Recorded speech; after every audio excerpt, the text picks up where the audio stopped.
তখন ওদের প্ল্যান ছিল, কিন্তু ওদের অবহেলার কারণে আজকে আমাদের ভাইগুলো মারা গেছে। আজকে যদি ওদের কেউ হতো, ওরা কি এরকম করতো না। কিন্তু আমাদের মানুষ তো তাই ওরা বন্ধ করে রাখছে যে আজকে যদি আমাদের মানুষ না হয় ওদের মানুষ হতো, ওরা কিন্তু তখন তাদেরকে মেডিকেল নিয়ে যেত। ওরা আমাদেরকে নিয়ে যেতে দেয় না। ওরা অবহেলা করছে, আমাদের ভাইগুলো নিয়ে খেলা করতেছে।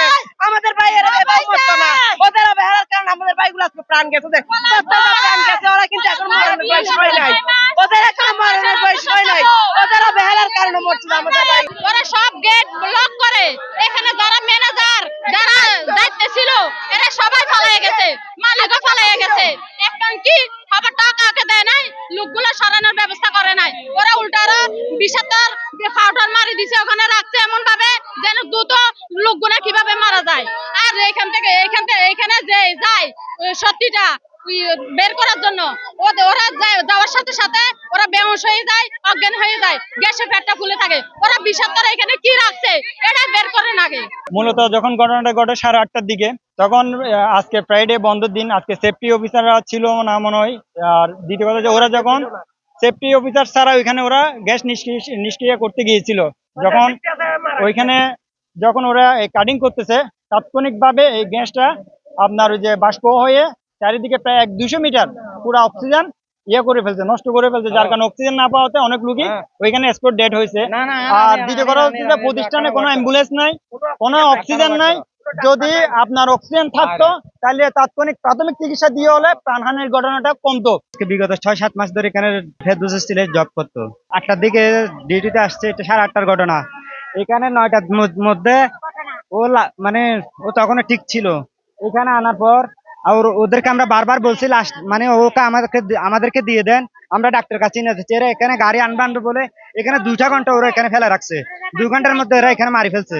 যদি ওই 2 ঘন্টা 1.5 ঘন্টা সময়টা আমরা পাইতাম, আমরা ততক্ষণে হাসপাতালে নিয়ে ওরা ট্রিটমেন্ট দিয়ে আমরা আমাদের বাইক আমাদের মধ্যে জীবিত থাকতো। এই বদমাইশদের কারণে আজকে আমাদের ভাই এখানে অবহেলিত কারণে এরা গেটে তালা দিয়ে দেয়, আমাদের মানুষকে ঢুকতে দেয় নাই এবং ওকে বাইরে হতে দেয় নাই। আর 2 ঘন্টার মধ্যে আমার ভাইটা ঘেরে মারি ফেলছে। আমরা 10:50-এ আমাদের কুমিরা ফায়ার স্টেশন থেকে আমাদের নিয়ন্ত্রণ রক্ষে অবগত করে যে এখানে বাটিয়ারিতে ফেরদৌস শিপ ব্রেকার্স এবং রিসাইক্লিং একটা শিপ ব্রেকার্সে একটা দুর্ঘটনা ঘটছে, ফায়ার সার্ভিসের সাহায্যের প্রয়োজন।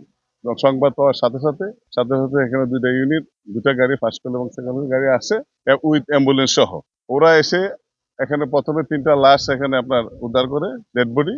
পরবর্তী 2 জন আহত পাওয়া যায়, আহতদেরকে আমরা বিএসবি হসপিটালে আমরা স্থানান্তর করি। আমাদের আসার আগে, অর্থাৎ আমাদের কুমিরা ইউনিট আসার আগে আমরা লোকাল যে জনগণ আছে তাদেরকে জানতে পারছি অনেক আহত অথবা কোনো ডেড বডি এখান থেকে সরানো, এবং কতজন আসছে বা কে আসবে আমরা জানতে পারি নাই। পরবর্তীতে জানতে পারছি কিছু হয়তো আহত চিরাং মেডিকেলে আছে। এক্সাক্ট ফিগারটা আমরা এই মুহূর্তে বলতে পারি না।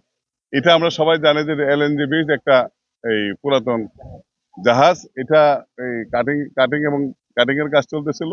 এইসব জাহাজ কাটিং এর নিয়ম হলো যে আপনার এখান থেকে যেহেতু আপনার এটা কার্বন বেস পুরাতন শিপ ব্রেকার, এটাকে ফ্রি করে সাধারণত কাটতে হয়। ওরা শ্রমিকরা যখন কাটতেছিল তখন এখানে আপনার ক্লোরিন গ্যাস অথবা কার্বন বেস যে কার্বন মনোঅক্সাইড গ্যাস, যেটা আপনার অত্যন্ত মারাত্মক বিষাক্ত গ্যাস, ওরা যখন এটা কাটতেছিল তখন এই গ্যাস আক্রান্ত হয়ে এই দুর্ঘটনা ঘটছে। সময় মানে 8:30 সময় গ্যাস লিকেজ হয়েছিল একটা, মনে হয় মেবি হতে পারে এটা। এখন কয়েকজন লোক দুর্ঘটনায় আহত হয়ে বা মৃত্যু হয়েছে তথ্য এখনো পাইনি আমরা, যেহেতু শিপের জোয়ার এসছে, পানি উঠছে। এখন পানি নেমে যাওয়ার পর বুঝতে পারবো যে ভিতরে কয়েকজন লোক গিয়েছিল, কয়েকজন শ্রমিক আহত হয়েছে। এখন মধ্যে আর 5 জনের মৃত্যু শনাক্ত করতে পারছে। 5টা হাসপাতালে আছে, চট্টগ্রাম মেডিকেলে। এই 5 জন লোকই মারা গেছে বলে আমাদের ধারণা আছে। এখানে 2 জন আছে, এই 7 জন, টোটাল 7 জন। এবং ভিতরে কয়জন লোক গিয়েছিল না গিয়েছিল এটা জানতে পারবো জোয়ার নেমে যাওয়ার পর, যখন আমরা যাবো দেখবো তখন। পানিতে ফেলা দেবে কেন? লাস্ট তো সাগরের জাহাজের মধ্যে আছে, জোয়ারে ঢুকে জোয়ারে পানি চলে গেছে। এখন পানি নামলে বুঝতে পারবো আসলে ঘটনা।